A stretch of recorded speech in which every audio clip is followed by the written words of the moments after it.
तांकु असम्मान करूचु एवं तांकु आमे अपमान करूचु जे मद पी से अमनिष हुंतु नाही। तो रब्बाबूंकर पत्नी श्रीमती चुमकी बेहरा को मु काठगड़ा को डाकिबा पई विचारपति अनुमति चाहूँ। चुमकी बेहरा काठगड़ा को आसंतु आसंतु।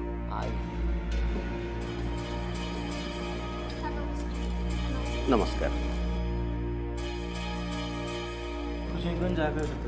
आकु छुईकर कहूँ जा कह सत कह आपण को ना श्रीमती चुमकी बेहरा आज्ञा ये काठगड़ा जो बाबू बसचंती रवींद्र बाबू आपणकर मुटा गेरस्त तांको कहबा को दियंतु आगे से आपणकर सर मो स्वामी हेबे।